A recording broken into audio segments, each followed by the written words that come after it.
Hi guys. Now this is our last class where we have got the capacity of a spherical capacitor having some thickness of itself, and now the capacity is 4 pi epsilon naught BC minus AC plus AP by B minus A. Right now here I wanted to find the capacity when there is negligible thickness. That means you have to reduce this thickness. So for this,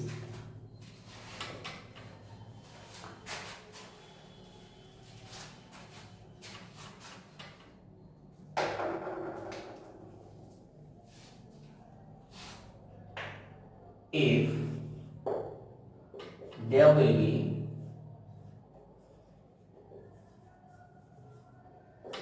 negligible thickness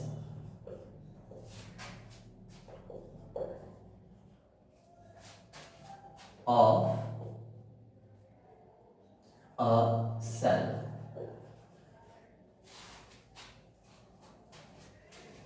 so see from here what happens.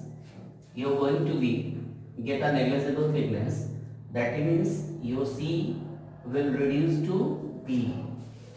That is C is approximately is equal to B. So you just keep this one in your mind and just put the value of B instead of C in this equation. In this equation 4.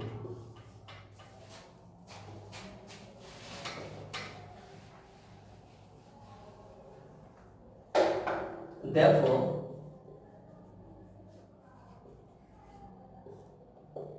from equation 4, C is equal to 4 pi epsilon naught B minus A, and some changes be there, that you have to replace this C by B. So you just put the value of C as a B. So that will be B square. Therefore B square minus AB plus AB. You can see that AB and AB, that will be cancelled.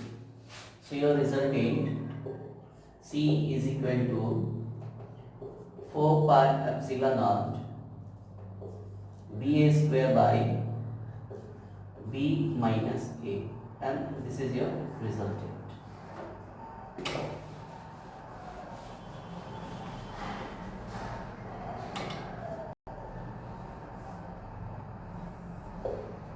Equation 5, and for this resultant your diagram will be like that. You just have to replace the thickness of the cell.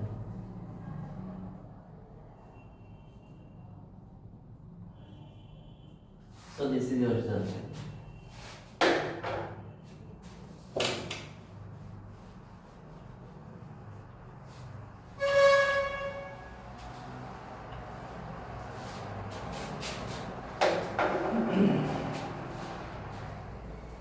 Now I just want to find the capacitance of a cylindrical capacitor.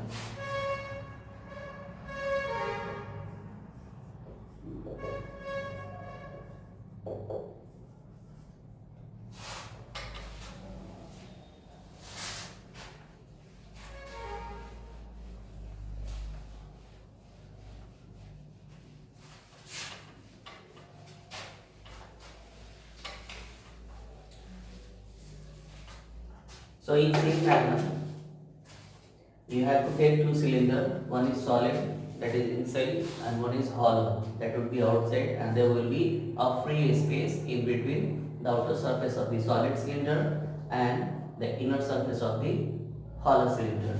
So You just draw, and your cylinder, that will be just like an infinite cylinder. So you just draw like this. There is a cylinder. This one is internal cylinder, like that, and the radius of this internal cylinder, you just take A,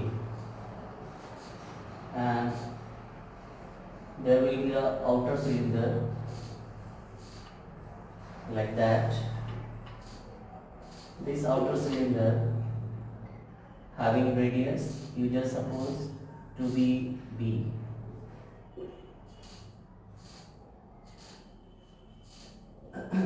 You just put a charge, a positive charge be there, that would be distributed over the surface of this cylinder, and your cylinder, that is infinite cylinder be there. All internal and outer are infinite. Now accordingly, you just take a point in between the free space. So you have put some charge, just like lambda with the charge per unit length. So consequently, you will get a negative charge that is distributed on the internal face of this outer cylinder, outer hollow cylinder. So you take an instinct inside this free space like this.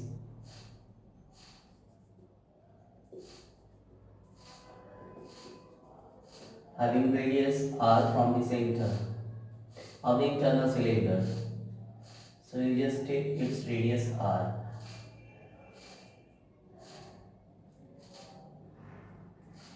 And you can also take its thickness. Suppose its thickness be dr at a distance r from the center. So this one is thickness dr.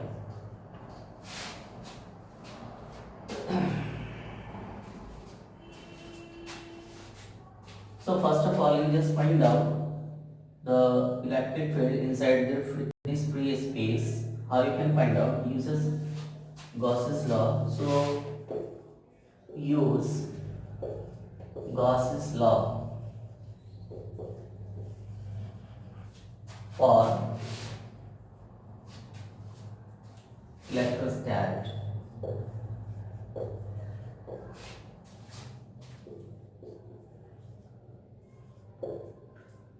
So from there you know that your Gauss's law is E dot ds is equal to q in by epsilon naught. So how much is your q in? There is lambda with the total charge that is distributed in the internal cylinder, which is infinite, and you have taken from there a small length L. So L with a small length. So just for this one, your charge per unit length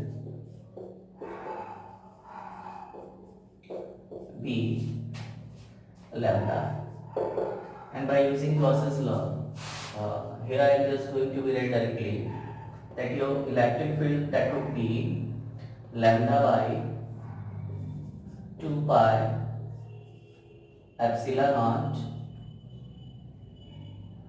r. This one is your resultant of electric field. So you just make it equation 1, and then you find out the potential between the gap. Then electric potential.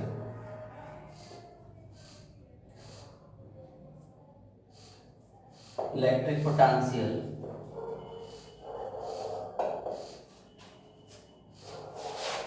between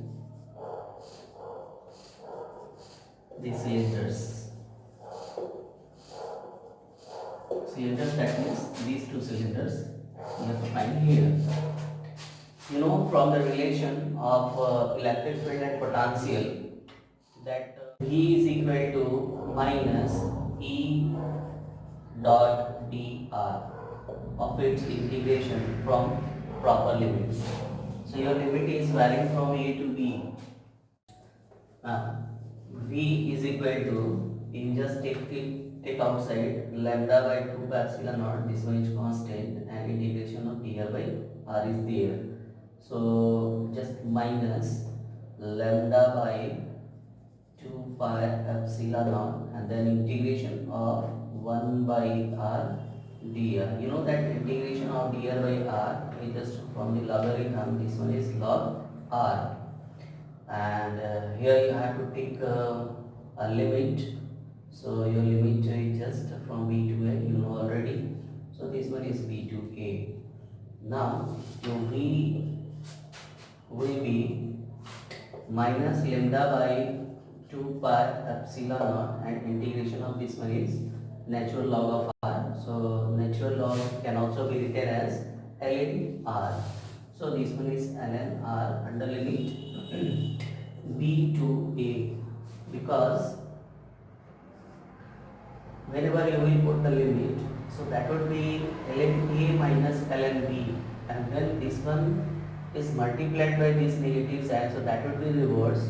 That would be ln b minus ln a, and you know from the formula of logarithm that log b minus log a is equal to log b by a. So here right now I am going to write directly, and this one is lambda by 2 pi epsilon naught ln b by a. You just make it another equation, just say equation 2, and then you have to find the capacitance of this cylinder. So the capacitance of the cylinder simply C, and that is Q by V. So how much be Q? You don't have Q, you have linear charge density lambda, that is charge per unit length. So momentarily if you think that you want to find Q, so your Q, that will be lambda L, because you have to take a constant length. Physically your cylindrical capacitance, that would be constant, that would be not infinite. That's why you have to take a length L, that we have considered already in this diagram.